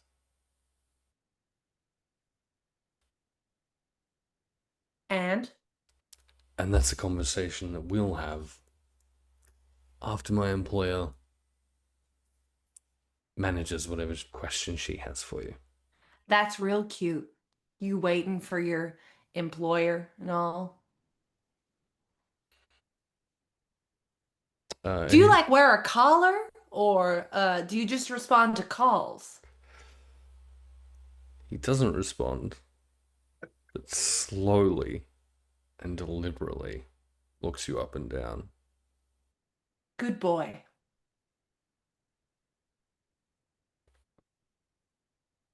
Somewhat, somewhat disappointing, if I'm being honest. And Not the first time I've heard that. But tur- also suspect I've heard that less than you. and turns and walks out of the guard room, walking past Grum, who remains again in the very back of kind of this what appears to be guard slash storage Who the fuck is that guy? area. A Dwergar, also incredibly kitted out with an array of weaponry. Zephyr has skittered up to them and is sitting on their shoulder currently, and Grum is feeding Zephyr a little piece of apple. The two seem to be fairly friendly. So sorry, Grum is outside of the No, cell. so Grum is outside of the cell, and in the back, so you have the cells where you are all currently abiding, and a room adjacent to those cells is Who's uh, Jason? yeah, a relatively large room. There'll be a kind of a round a series of 3 round tables in this room outside of the cell area. There's a door on either side of that room from where you are looking out, and a little kitchen area in the back corner. Grum will be in the other corner from where that kitchen is, with Zephyr just kind of feeding them a little apple. There are, say, 6 what look to be fairly attentive kind of guards keeping to themselves, not really interacting with any of you at this stage, posted within this room. 2 of them fairly close to the cells, 2 at the back, 2 at each of those doors. I see that you're feeling like yourself over there, Malia. Oh, I'm sorry. I'm just recovering from fucking dying, Sal. Yeah, makes 2 of us, all right. I'm just making an observation. I'm so happy you're both okay. I really am, honestly. Shit, now I can't be mad. No, Cell will actually turn to Tiny and will kind of pat her on the head because he can't hug her. Fucking knocks her unconscious. It's good to see you, Tiny. I'm glad that you was obviously you'd managed to stay comparatively sort of unscathed through all the bullshittery that happened. Also, Kaori, Sort how of. long have you been in here? Few days? Like, okay, you say a think- few days, like Hmm. more than 3? About 2 or 3, I think. Yeah, great. I had a bit of a nap, so I think I lost today. Cool. When the monkey get a gun? Beats me. I didn't give it to him. It was that guy. I feel like we should find him a gun later. I don't know if that's the best idea, but you guys sound like you've been through hell. Kind of look like it. Well, not the first time I've heard that. So, okay, like, how long do we have to sit in this place? Like, is someone going to come along and take us out here and then, like, ask us a bunch of questions and then lead us away? Like, Kaori, do you have any idea of, like, how all this is going to kind of go down? Where the fuck is Vermilion? I haven't seen Vermilion in ages. But apparently his mum wants Shit, to he's talk to you, dead. Malia. I'm sorry. Well, Yeah. hold on. And she's real mean apparently, but she pays real good. Great, we'll get along famously. She doesn't no, she's not real nice at all, and she thinks Vermilion's a failure, and he's not. He's cool. He's awesome. Well, another reason to kill her then. Yeah, I don't know if that's possible, but okay. Hey, Well, I mean, anything's possible unless you're like some sort of immortal species, you know? And she just seems kind of creepy. Mr. DM, Mr. Pro, Mr. Pro Law GM, puppy. Law Puppy. Is there like are there like keys to the cells hanging on the walls anywhere? Like, are they obvious? Are they on a guard's belt? Can they be seen? Anything like that? Make a perception check, Sal. Well, fuck. Okay, here we go. Sal's famous for his perception checks. Yep. I should have kept my mouth shut. Let me just double check. It's been a while. Perception? Yeah, Cool. All right, 1. excellent. You sounded so excited for a second. You're like, yeah, oh, okay. I mean, I rolled a 3, so I mean.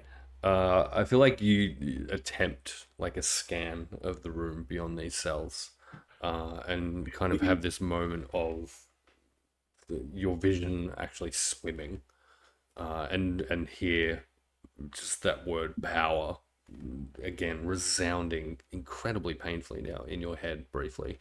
and in that sweep, you absolutely cannot see any keys of any kind on any of these guards or otherwise. Right. Can we well, see him that's- floundering to look around the room?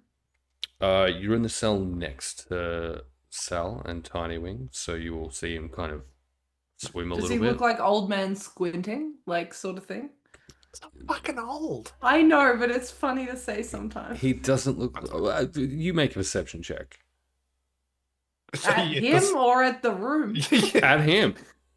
Sal is going to very obviously go, I can't see any like keys or anything like that around here. Are they like Kaori, do they hang them on the wall? Do the guards like have a little ring of keys that they carry around? Cool, but before that, Malia, make a perception check on Sal. You fuck. Also, do I know Listen. this? Oh, What exhaustion. do I know? One moment. Fucking exhaustion. Okay, hold on. Uh. God, I've got to do 2 sets of maths here.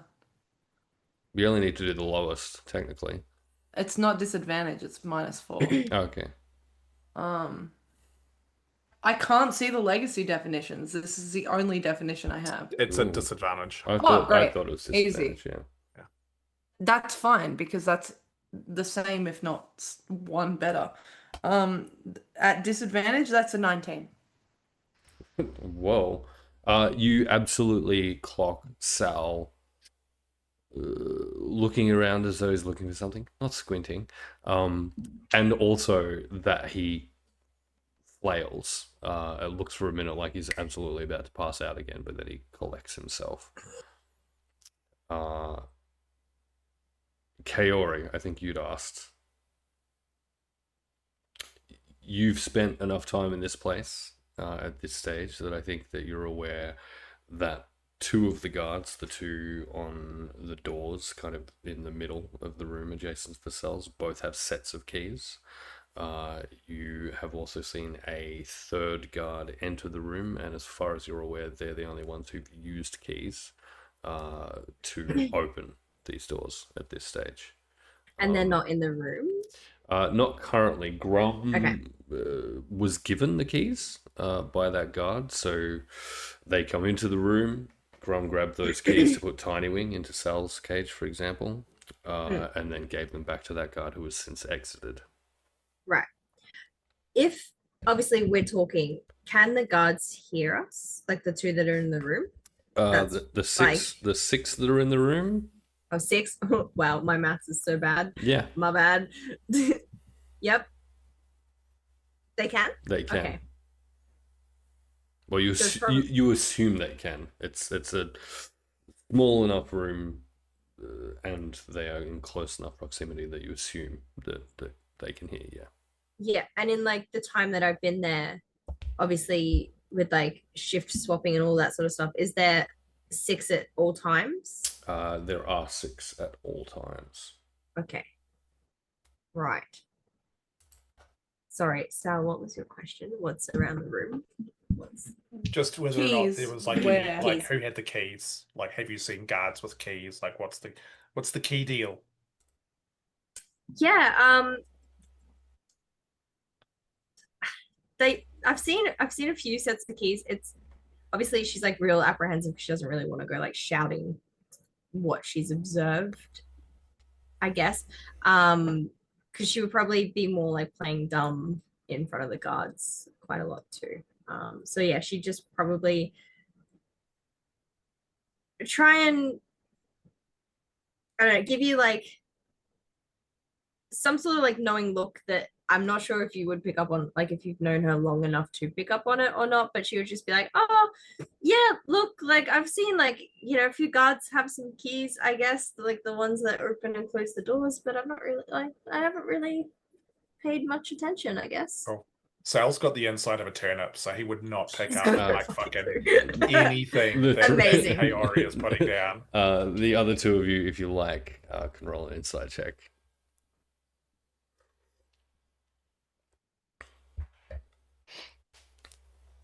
Fuck There you, you go. disadvantage. That's only a 13. I don't think it's going to do anything.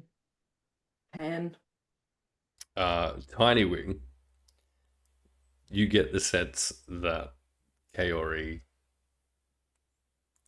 has more to say than what she has said out loud. You don't know anything else, are you sure? She just kind of like nods and she's like, "Yep, no." Tiny's gonna do a little flyby past Sal's ear and just be like, "She's lying." I think Malia will look at you, Kaori, and say, which like one of these fuckers is the lead guard in this scenario of like the people in this room currently? That's good old Bendy Dick who walked out before. Yeah, he's a fuck. One of the guards at one of the two doors immediately starts laughing. Good. Who's like second in command then? Like who's like highest stature in this room currently? I feel like the other guy who walks around with him is with him a lot, but I don't know because he seems real thick. Is he in the room? Wait, let me check if he's in the room. Grum? Grum is in the room. I feel Ah. like, but he's also Guys. at the very far end of the room, and he's busy with Zephyr. Okay, sweet, perfect. Thank you. Um, Yeah, the guy that like Zephyr's like getting fed from. And he's rolled low enough that he definitely doesn't hear you say that. Beautiful. Thank you so much. Do you know his name by chance? Like Grum or Rhymes with. rhymes with drum. Hey, Dum Dum. That's it. 3 of the guards look up at you, Malaya. Does Grum look at me? Absolutely not. Hey, Monkey Handler. At Yes. which point Grum does turn around. Come here. He will grab Zephyr gently, place him down on a seat next to the kind of kitchenette area of this room, and approach the cell. When's like the timeline of us getting out of this hellhole? Roll another history check for me. Ah, fuck you. At disadvantage, right? That's a 3. Okay, good.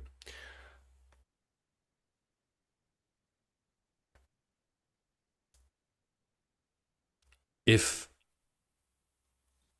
you were set free, that's at this point a decision of Selethgra to make. Well, sure, but you know, the longer that goes on, the less I'm inclined to share anything at all. And just like die with the information that I have, I guess. Girl, I've done it twice. Not worried about a third time. girl, there's nothing that I need from you. Not you.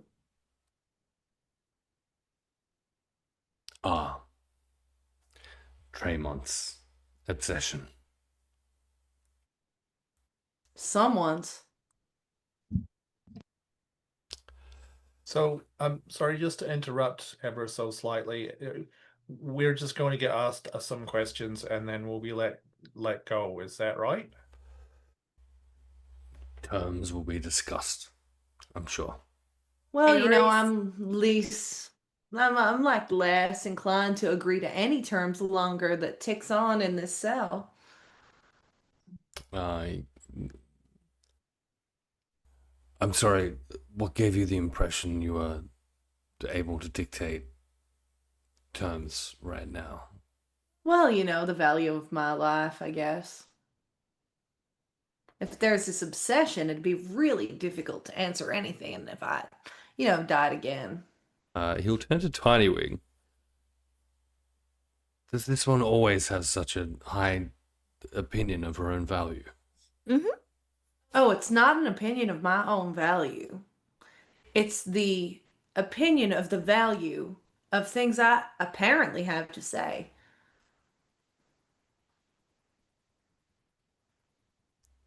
See, your friend made a mistake by paying any attention or putting me in any sort of position that made him interested in anything I have to say. He's So not the here's one the- interested, Malia. Well, I don't know. He mentioned the entire vampire clan thing, and I feel like none of you would be able to answer those questions. So, guess that information will just die with me.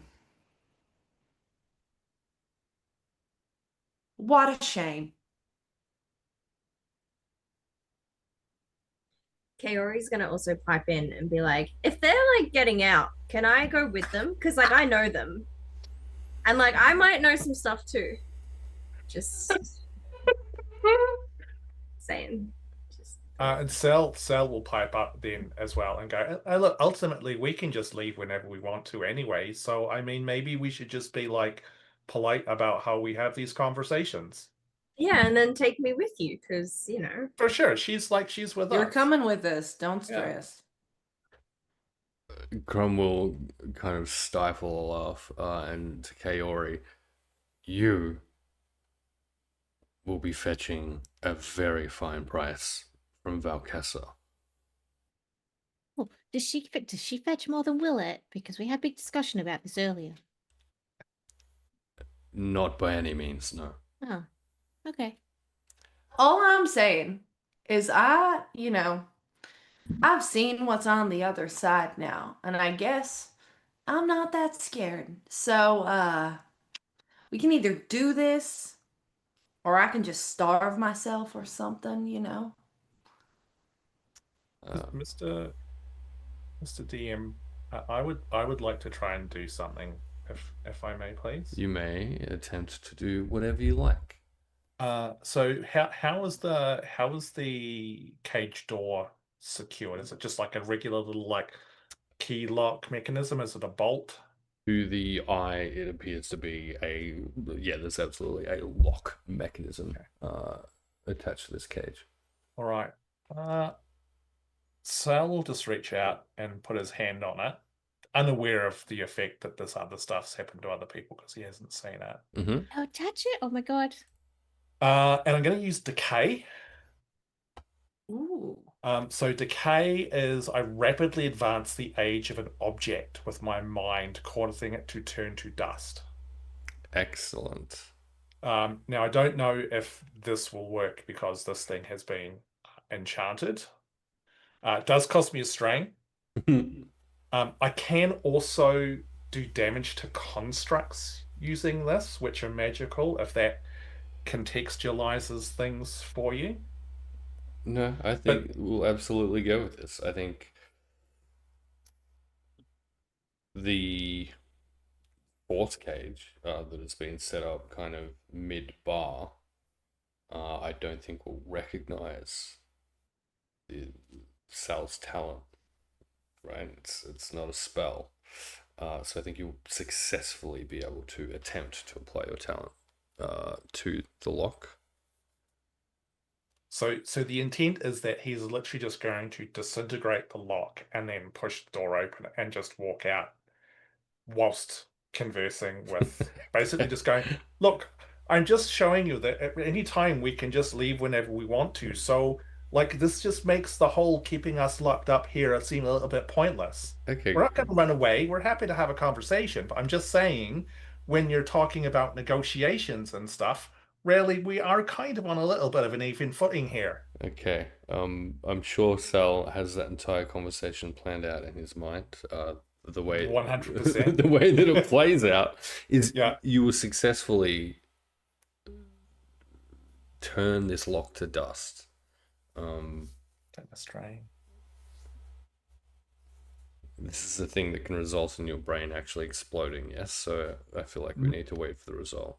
No, Okay. I That's- do that's not. a I have got enough That's a shame. to not have my brain melt. I'm not quite that. Okay, good.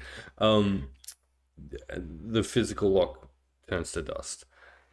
You confidently start swaggering with this this conversation, go to push the door. It bounces off of this force and smacks you in the face as it ricochets off of the force cage that has been placed around the physical bars of this place. Well, They that went tell well. you not to touch it. They've got spells on everything. Right. Well, I mean, then why would you even have a locked cage door then? That just seems a little bit stupid. Well, maybe for stupid people to do stupid things, yeah? I mean, maybe, but oh, fuck. I mean, they don't seem like the brightest South, so. Hey, darling. She'll gesture to this guard that's now standing at her cage. Come here. Not a guard. Closer. Grum, the bounty Grum, hunter. but whatever. I don't sure. give a fuck. Come here. Closer. He doesn't. Your loss. And Malia will pretend to pull something out of her pocket, like she's hiding something, from her pocket. And whilst Grum stands stoically, waiting for whatever stupid bluff Malia has, Vermilion. How very dare. With truly so Hey! little time. Let's have a little summary of Vermilion's recon efforts outside of this place. Mm-hmm. Well, I'm a squirrel, so I've been squirreling around, looking to see what's going on. Excellent. What you'll find in this place, and perfectly safely as a squirrel, also completely unimpeded, is a sanctuary of a chapter of the Carillion, the Arbitrary. This particular chapter, they don't have any great deeds associated with them whatsoever. They, if anything, are for the most part, as with much of the Carillion, are a mixture of clerics and monks. Very few of the paladin kind of inclination in this particular chapter to speak of. They're not quite as administratively minded as some of the other chapters, but they are large in their numbers typically. They seem kind of subjective. And one of the benefits that your mother has in her position is hospitality from any of the chapters should she require it, and you're able to ascertain that's exactly what she's lent on here. You'll be able to pick up bits and pieces of conversation and understand that she's been here for about a week and a half. That the bounty hunters that have been with her were brought in a couple of days after, and they were brought in specifically to find and track Willett Wedgwood. Roll me a, let's say, perception check real quick. Perception in this economy? How dare you? What do I have perception? I actually think I'm pretty perceptive. Yeah. Okay, that's gonna be 10 on the dice plus 17. Okay. You'll hear a snippet of conversation that suggests that she also had you on her radar in heading south, keeping in mind that she hasn't been, to your knowledge, on this continent for years. She's very much typically sequestered away somewhere north, looking to her studies, looking to her responsibilities, virtually blocking out the rest of the world to those things. Yeah, it sounds like her. You'll also be aware that her 2 apprentices are with her, which is significant because there are only ever 3 members of the chapter that she is the matriarch of, and for all 3 to be in the same place at the same time, Yeah, seems kind of arbitrary. is definitely unconventional. What do we think Vermilion's plan is after acquiring this information? I guess the other thing I would ask you, or a couple of Mm-hmm. follow-up questions, is vibes from this particular chapter on having to have their on having to offer hospitality to Vermilion's mother, who, by all accounts, including Vermilion's, is a difficult person to deal with. So whether the general populace of this chapter house are happy or otherwise put out by it would be good to know. It's very mixed vibes. Some are honored genuinely to be given the opportunity to provide that hospitality to such a important figure in the Karillans' kind of overall hierarchy. Suck ups. Others are quite obviously terrified that she's here and cannot wait for her and her cohorts to leave. None of them, under any circumstances, would give any indication that they feel that way of those who are apprehensive. And any word on captives or other? Yeah, Being- the captives are typically referred to as guests, and as kind of the sun goes down and evening approaches, the chatter that you kind of pick up is talking about preparing meals for the guests of the chapter house. Do I know where in the chapter house they're being housed, and is it accessible from the outside via some kind of culvert window or otherwise? Nothing that you've been able to find in your explorations is accessible. You could literally grid by grid explore the place, attempting stealth as a squirrel, and perhaps find a door that, based on kind of movements and chatter, you could assume would be the holding area. Have I seen the monkey? No. Okay. Interesting. You will have heard Yeah. quite a lot of excited, very dog in the school energy talk about this monkey that also mixed vibes. A whole bunch of folk really fucking annoyed at it. It pinches their stuff. It gets in all their things, stealing their snacks. It's just making a nuisance of itself. It keeps holding them at gunpoint. Others absolutely in love with this monkey and consider Zephyr, and one or two will name the monkey as the cutest, most adorable creature that they've ever seen in their life. Huh. Interesting. I think Vermilion's plan is to try and surreptitiously locate where everyone is being held and kind of what is going on as much as possible in terms of information gathering. The thing I'm trying to determine is whether I wait until I can wild shape again and then from memory turn into an identical replica of Zephyr.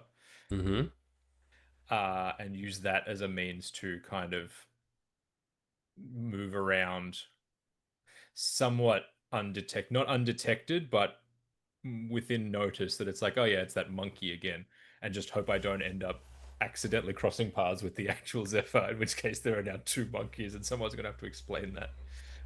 Well, I have good news for you. Yep. You've got a whole bunch of time to decide what decision to make, because we are going to leave it there and you can figure that You're out. not even gonna in let me next resolve my session. Garland? That's so rude after I silencing am earlier. not. Hey, hi. Thank you to everyone who's been hanging out in chat. Imagine story edging your actual girlfriend. Imagine silencing me for my cutscene and then not letting me resolve a thing. That's Sounds more like a fine. cuck scene to me. Look, It's fine. Promethean's just sleeping outside, and that's all that matters. What else is new? we love a little bit of narrative tension. What can I say? Welcome back, Jeannie, into the Sword of Skulls Narrative fold. tension.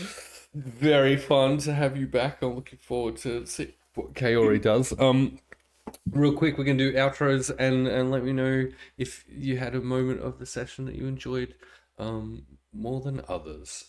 In reverse order. Hey Jeannie, I know Ah, I know that your glorious visage was only with us for a brief time. But hey, hi, who are you? Hello. What do you do? Where can we find you doing the things that you do? Drugs. Yeah. Hi, I'm Jeannie. It is so good to be back. I am so freaking excited. I just have to say that first. Like I missed you guys a lot. So hi, I'm back and you're stuck with me and the monkey again. Sorry. But yeah, I'm Jeannie. That's it. That's it. The end. I cosplay. I stream a lot of horror games. I have a small business now. That's new from the What's last it called? Little Imp Co. So you can go get like Imp? candles and bookmarks and stickers and like little. They're dragon themed Frogs? candles too, right? Pro, go Uh, grab the one off the shelf behind you. Dinosaur. Oh, that's a very special edition candle That's that a Emily custom got. candle. That's a custom candle. That one's it's. Have you burnt it yet? Yeah, so much. You'll see. Is it good? It's great. Look Oh, at it. Amazing. It was It's on so fire. burnt. Yeah. Was it this It's- one specifically? Yes. Okay, here is the label. Look, it's hi. called it's called Cream on the Rocks. Because Emily requested a very specific. Am I allowed to say it? Am I allowed to say the theme? Yeah, Yeah. you are. Okay, she requested a cum candle, so I like made the ice cubes and then did like Condor, if you will. yeah, and then had like the white cream and It is the soup looks candle. like a whatever, and it smells like chocolate brownies. So we It's love that. really It's good. Thank you. But yeah, so that's what I've been doing. That's my little business that I've been working on for the past however long it's been since I've been missing or running away from blacksmiths apparently. That's it. Did you have a little favorite moment from the session, real quick? I did. Okay, this is slightly off topic. I was laughing at MVC changing wallpaper to like a million different crocodiles. Like not a million, but like a stack of different crocodiles. That No, Vermilion. Vermilion Good. crocodiles. Yeah. But also I might be biased, but like jumping back in and having everyone in the cell and seeing the monkey was also a really fun moment for me too. And watching Malia try and seduce for a hot second. Sure, Paulie. that's one read on it. Saz, who you what do you do, and did you have a little favorite moment? I'm Saz or Saz Meeple or Button Mummy. I'm the resident dice goblin. Fuck hell. Resident dice goblin Twitch producer over at Meeples and Dragons, where we sell dice and we do stuff on Twitch. If you want to see my own socials, you can find me over on Threads because I can't remember to log in anywhere else at Saz the Meeple. Or if you're in Brisbane, come play D&D with us at Redlands Tabletop Gaming Club or board games if that's more your thing. Fucking hell, I can't brain. It's too late in the night. I really, really did enjoy just. We're an hour later than you, Saz. You have no excuse. I'm a mum. I have all the excuses. I am tired and unwell all the time. Yeah. Emily, wait your turn. Shoosh. I really enjoyed just having the little argument with Vermilion's mum. That was fun, and trying to convince her that hey, he's just like a really nice little guy. I don't know why you're calling him a failure. That was A nice. fool and a failure. Yeah, that was fun. I Good. don't know how well that's going to go in the future. Have fun with that Vermilion. Can't wait to fight my mother. Ham. All of the above.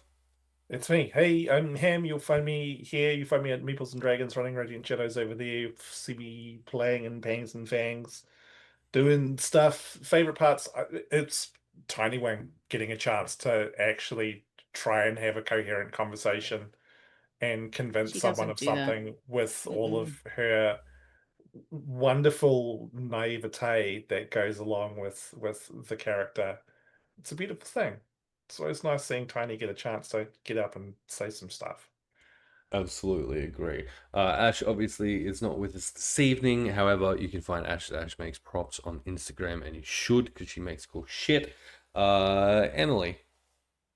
Oh, sorry, I was just showing off Ash's knife. Hi, I'm Emily. I'm a menace. I'm also the GM, producer, and chief executive Thirstmaster over on Hexes and Vexes. where I run a campaign that is meaner to Promethean than he could ever be to me. And when I'm not doing that, I'm here. I'm Enchanted Realmsing. I'm over on Meeples and Dragons. I am Pangs and Fangs and Fall of Taliva and wherever will take me at the small inches of schedule I have available. I've probably forgotten something. Sorry. Favorite moment this evening. There was a couple. It was "Please take me with you" was one of them.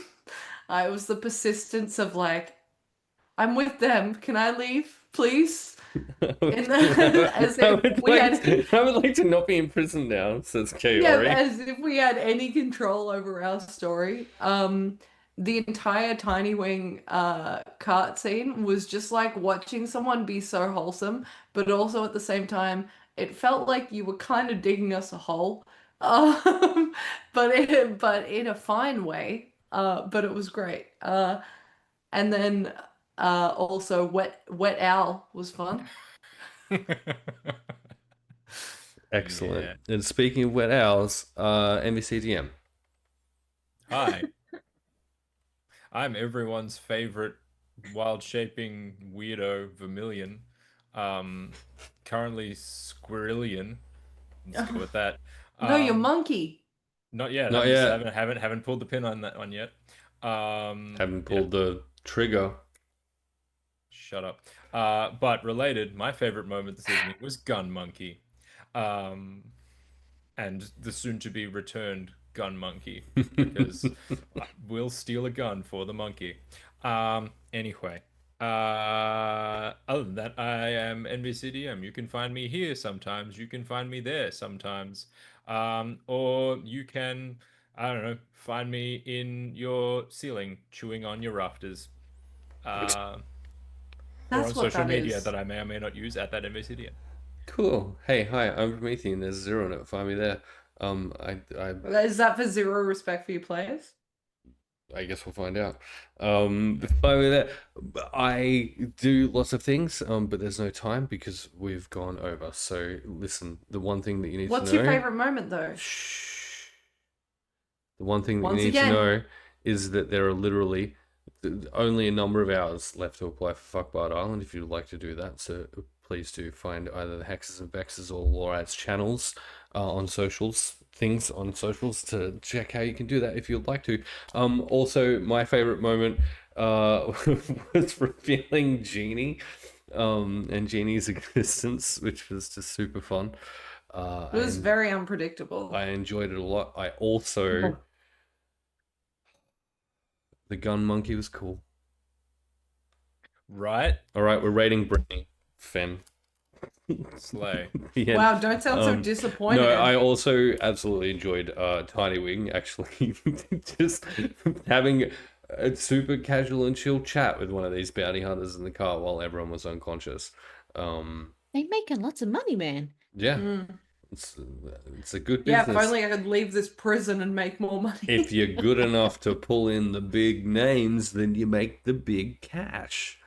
I don't know, I got 1,400 gold. I'm doing fine. Everyone hear that? Malia's rich. You don't currently, because you've got nothing in that cell.